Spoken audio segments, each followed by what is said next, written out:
This episode of Escape to the Quarter Bin is sponsored by Infinite Realities Comics and Games, located in the heart of downtown Tucker, Georgia, with over 2,700 square feet of new comics, back issues, paperbacks and hardcovers, gaming, action figures, and of course, the quarter bins. You can even call ahead for curbside service. That's Infinite Realities, comics, games, and more. Hey everybody, welcome back to Escape to the Quarter Bin. As always, I'm your host, Adrian Johnson. And on today's episode, well, hold on now. Before we get into that, I just want you guys to notice the new backdrop here that I crafted myself. Wood burned my logo. Could have been a little bit smoother, but you know, I figured it was needed change of scenery, so to speak. You know, so I did this I'd say about a week or so ago, just wanting to give the videos a bit more prestige. But let me know what you guys think of the new background. But anyway, yes, as I mentioned, this is Escape to the Quarter Bin, and I'm back once again on this episode with 5 new picks that snatched from the jaws of the quarter bins. So let's get ready to get into it. And as always, please definitely make sure that you like, share, and subscribe to the channel here on YouTube. And hey, I also have a Patreon. Please go to patreon.com/Inazuma Studios. For just $1 a month, you can contribute to the channel here and keep this thing going. So let's get it.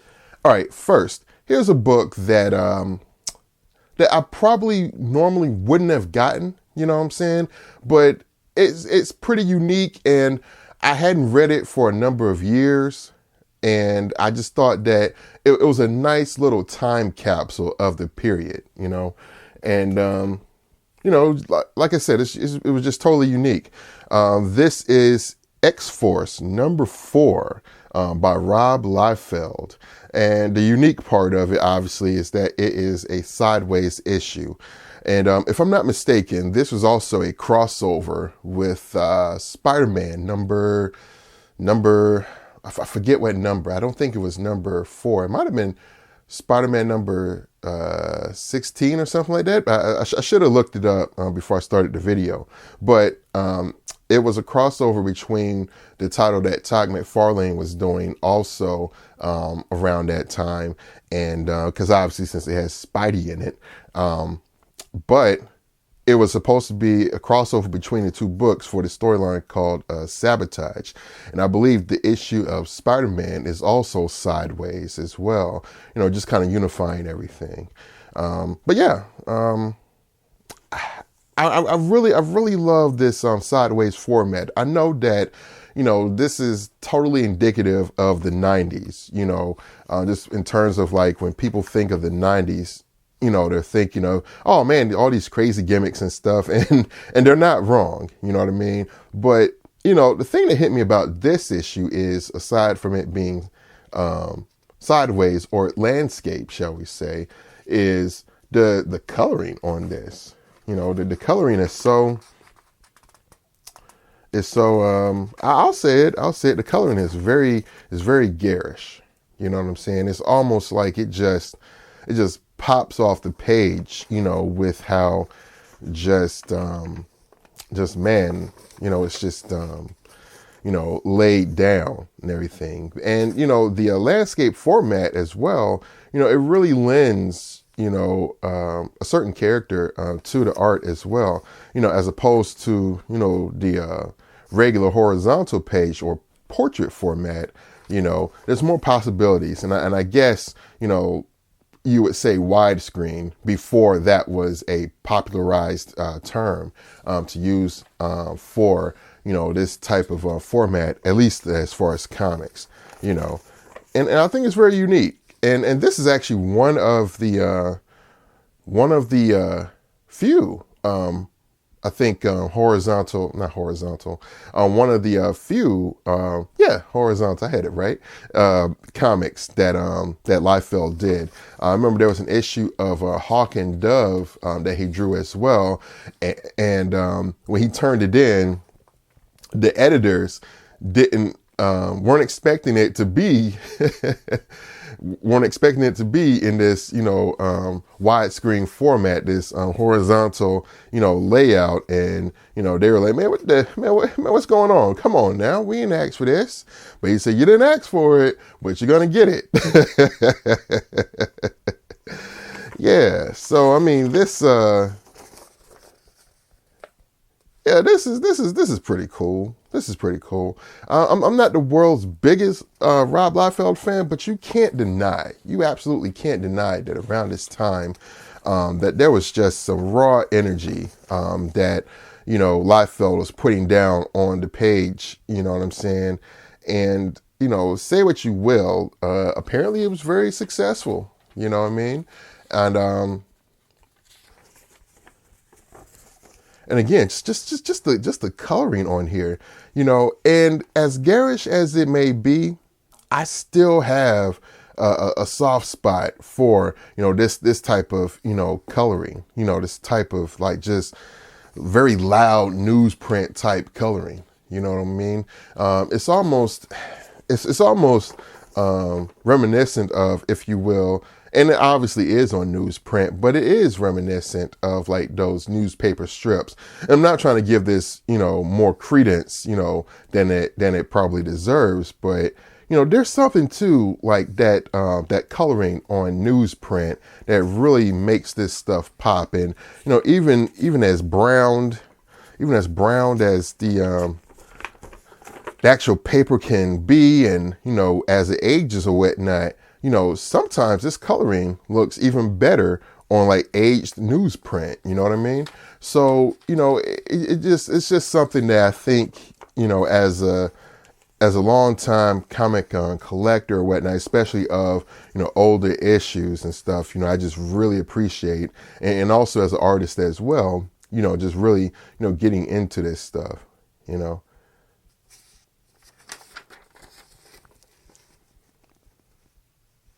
But yeah, just the coloring, the coloring and the widescreen format is what does it for me, for sure.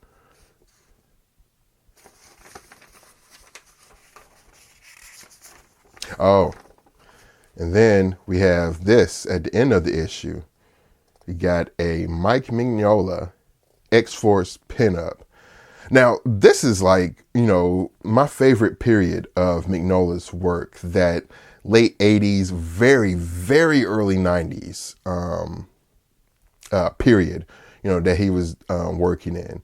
You know what I'm saying? Like here, you can see that he's totally crystallized his style, with the spotted blacks and everything, and very shape oriented. You see how everyone kind of occupies their particular space, and everything is just so shape oriented, you know what I'm saying? And just very, very sharp work. And, all of the hallmarks that, Mignola will be known for are here. You got the statues, and the stone, the simulated stone that he does.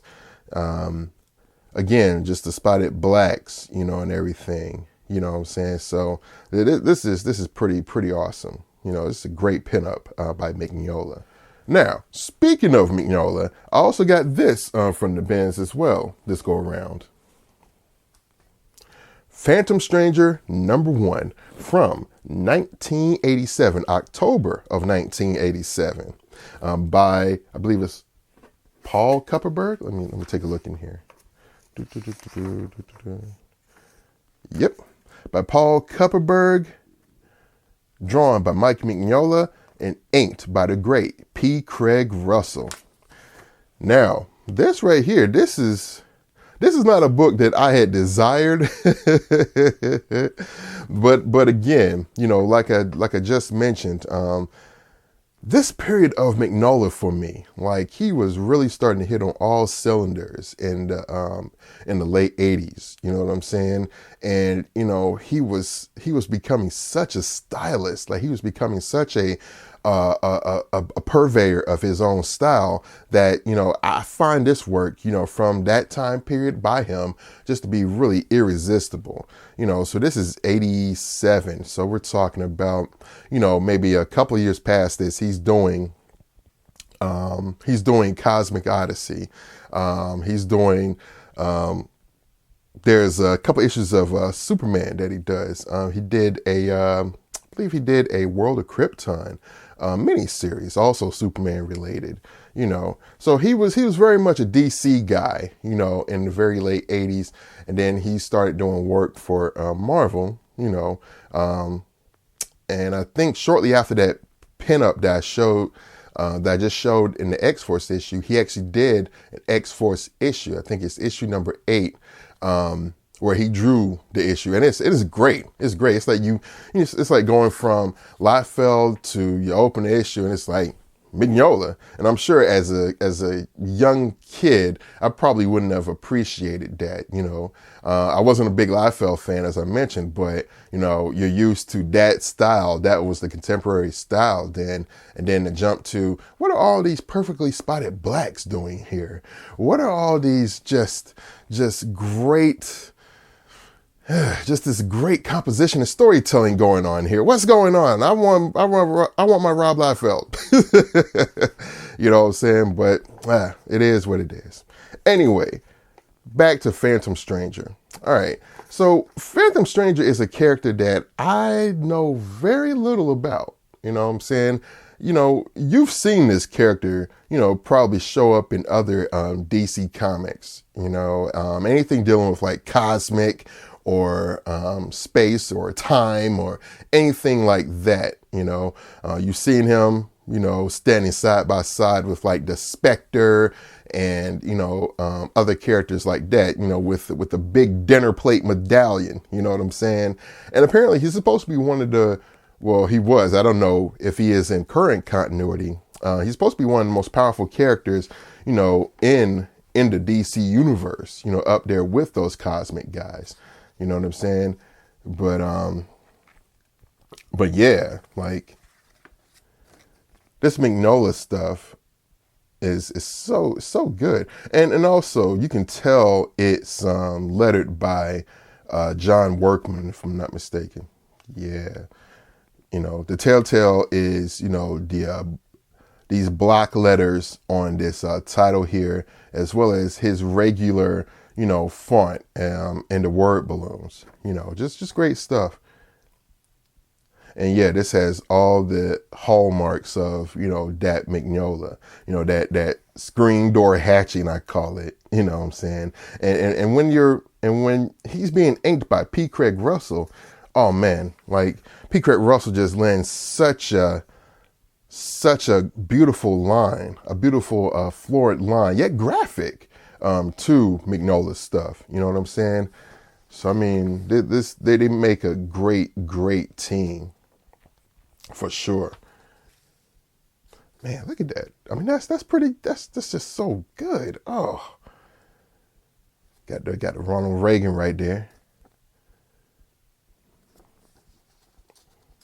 And the other thing too, the other hallmark that I always noticed on Mignola's work is that he always drew everyone with actual lips, usually in comics. Well, I won't say usually, but a lot of times, most guys, most artists indicate just the line, as far as the mouth and maybe underneath that bottom lip, some type of shading just to indicate, hey, this is a mouth. But Mignola, as you'll see, he does actual full lips on all of his characters,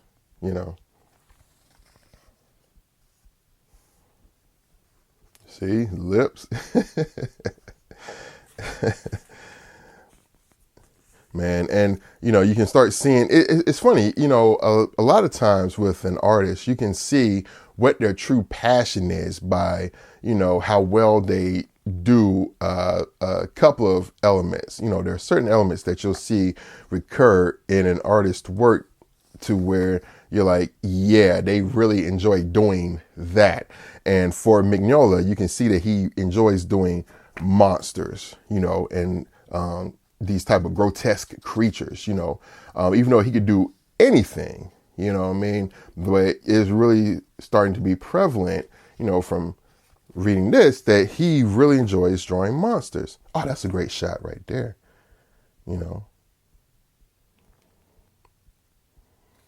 Like he really just enjoys doing that, So yeah, this is a good find. I may actually go back and try to hunt down, the rest of this mini series. I think this is one of those gems if you're a Mignola fan,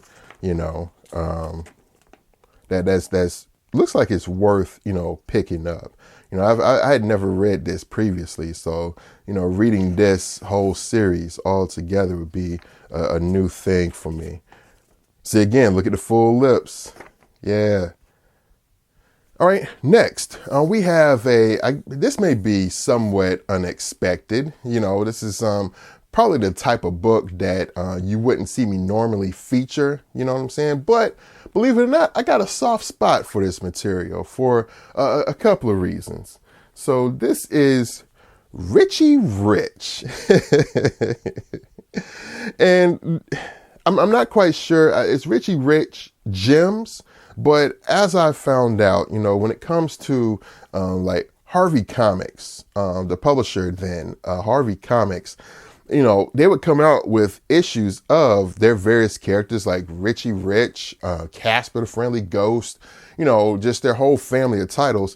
And they wouldn't necessarily just call it whatever the titular character's name was. They would also add some type of, subtitle to it. And that subtitle would vary from issue to issue to issue, just the only thing that would remain sequential is the numbering, and I believe these were actually bi-monthly as well. Now, the couple of reasons why I picked this up is, one, it's a good palate cleanser, just in terms of, you're reading all the rest of this normal, just, regular comic book stuff. And for me, I actually like the cartooning. I actually like, just good old fashioned, just, G-rated cartooning, as so to speak, you know what I mean? And also another reason too is that I believe this was drawn by Ernie Colon, one of my all-time favorites. And the thing about a lot of these Harvey comics, and comics of this ilk, back then, is that there were no credits, given to, who did an issue or what, because ostensibly it should feel like, hey, this kind of came out of it just showed up, so to speak, you know what I'm saying? And the reason that I know that it's more than likely Ernie Colon is one small factor, believe it or not, one small thing.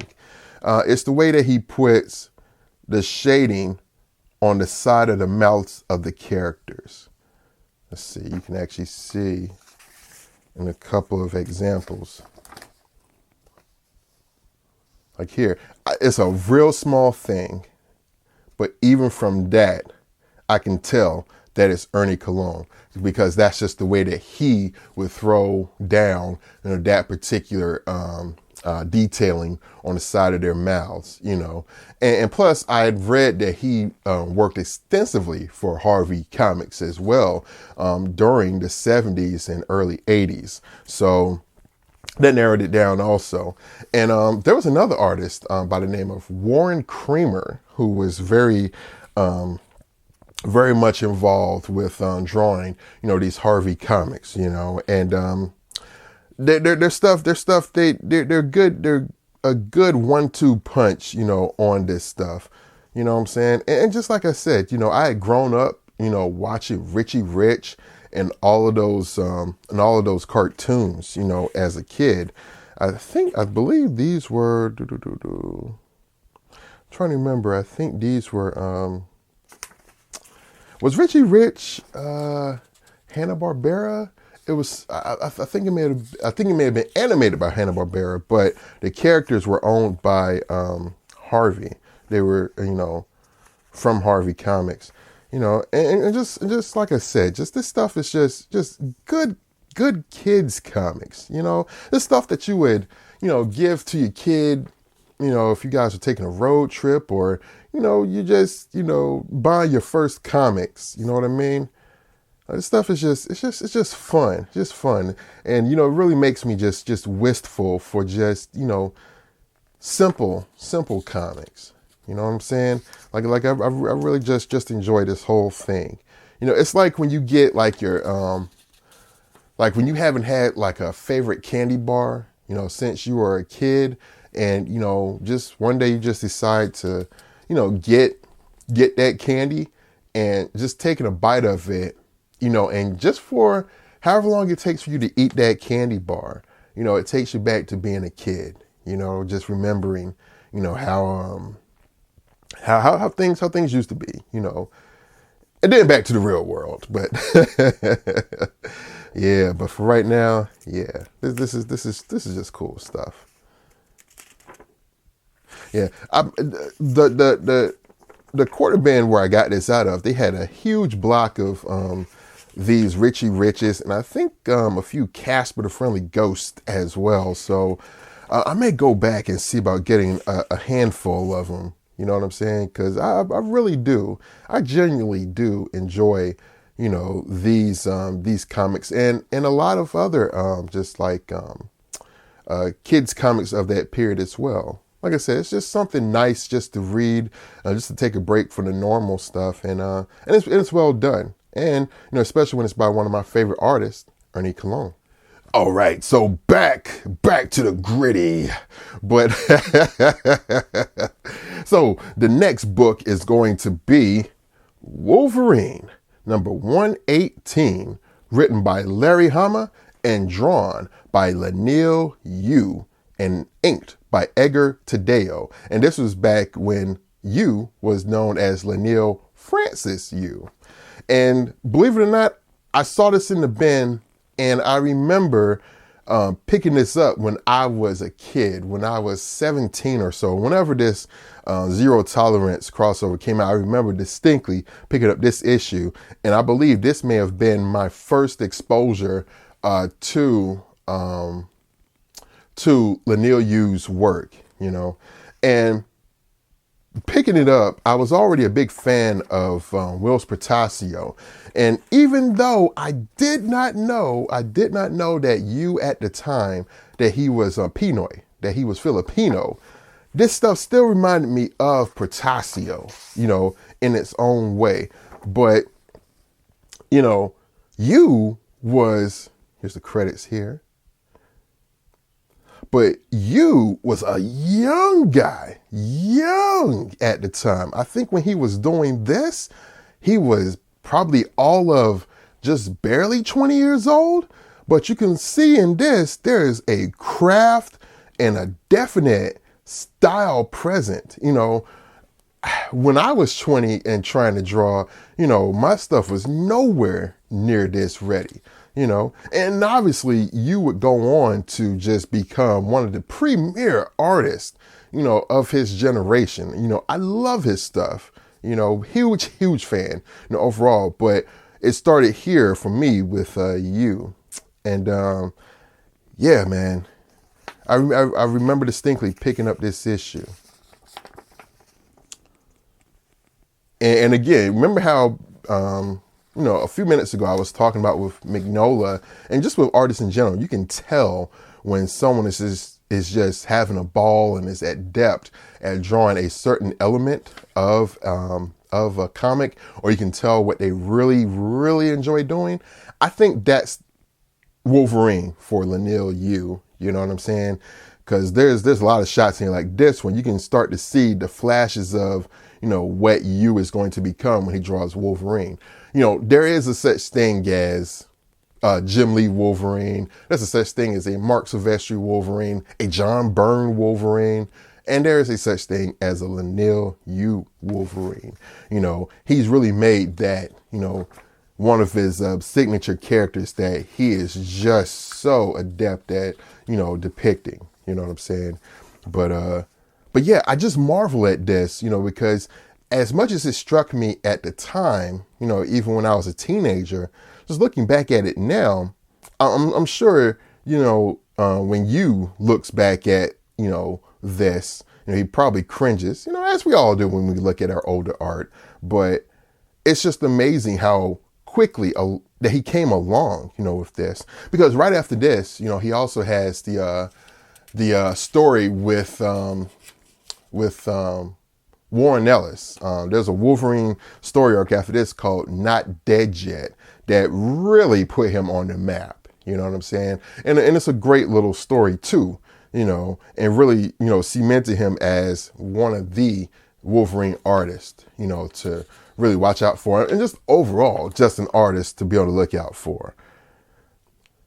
But yeah, I just really just, marvel at, man, this young guy is just, he just had a bright future ahead of him. And, who knew how bright it was going to be, and that he was going to shine, the brightest amongst his generation, I just, man, it's just awesome stuff, man.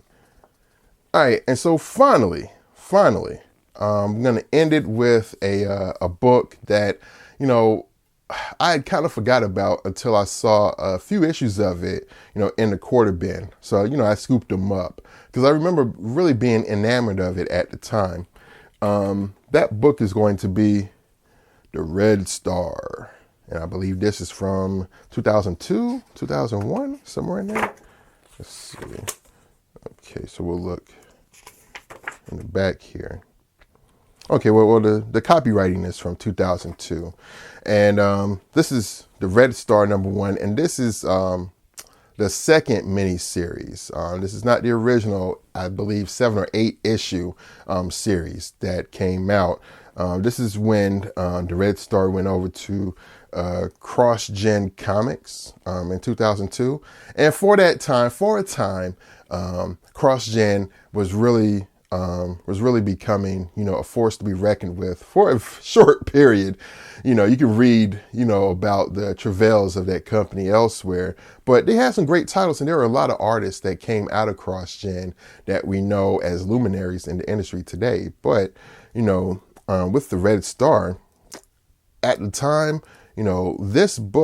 this series was very, very, very popular because it was blending drawn art with this 3D,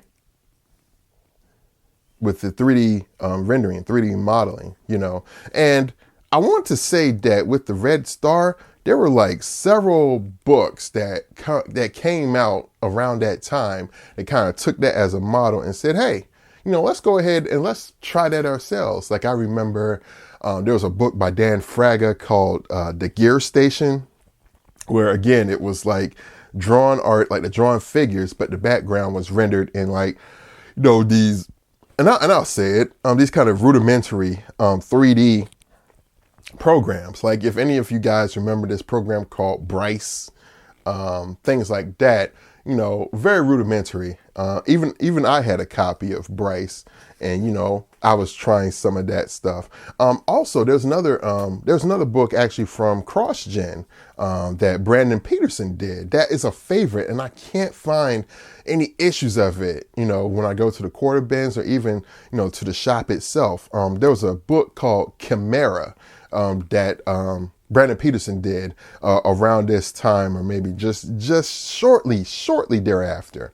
That was very good. It was on like sturdy paper, just like this, glossy. And I remember really, really being enamored of that series. I thought, Peterson's art was great. And he actually really combined,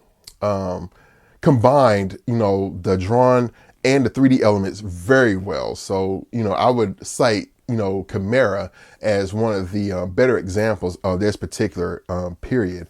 But with The Red Star, this caused quite a stir at the time.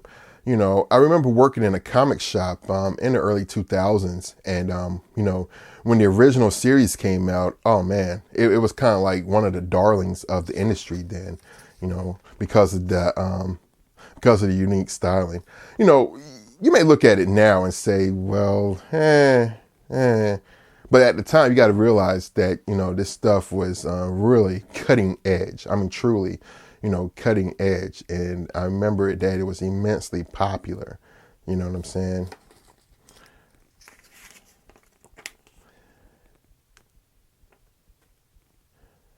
And this is probably the type of stuff now that would be done all digitally. I think the artist Christian Gossett, but it's Christian Gossett. He had actually been in the industry for quite a while. I remember him doing a Superman annual back in like 95 or so.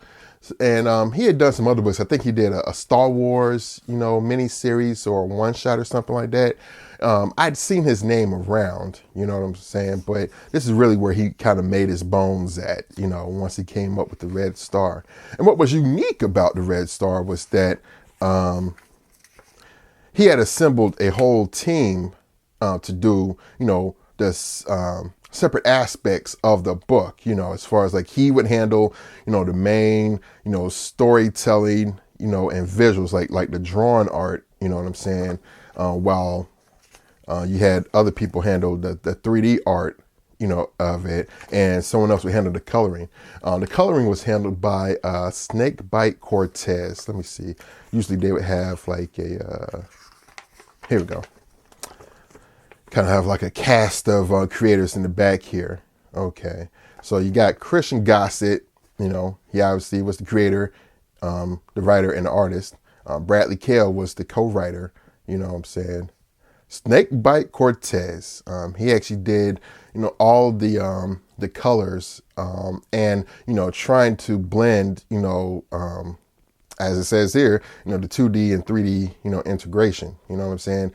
So he was integral to, really making sure this stuff blended together as well as it did. And then you have Paul Schreier, the 3D artist. And if he does not look familiar, he may look familiar once I tell you what you probably know him from.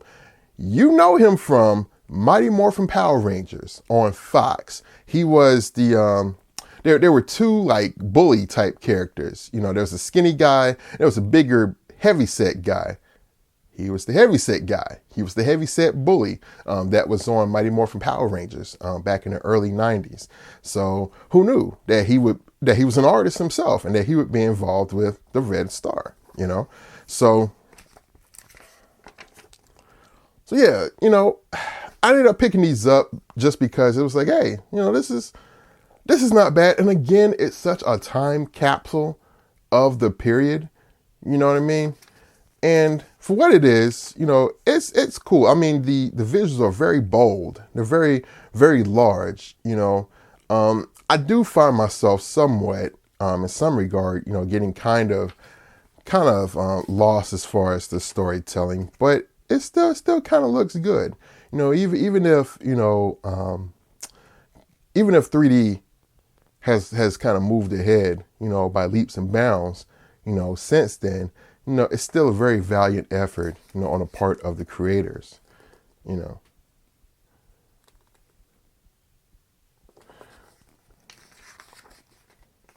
So yeah, so it wouldn't be too long after this that that Red Star, would kind of I think this was its last series and it had a couple other one shots and that was it.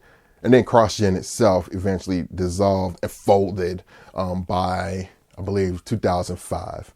But yeah, Red Star, #1. All right, so guys, those are all my picks for this particular episode. Thank you so much, as always, for joining me on Escape to the Quarter Bin. And as always, I remain your host, Adrian Johnson. Please definitely don't forget to like, share, and subscribe here on the channel, and check out my Patreon page at patreon.com/Inazuma Studios. And you guys be easy, and I'll catch you guys on the flip side. Peace.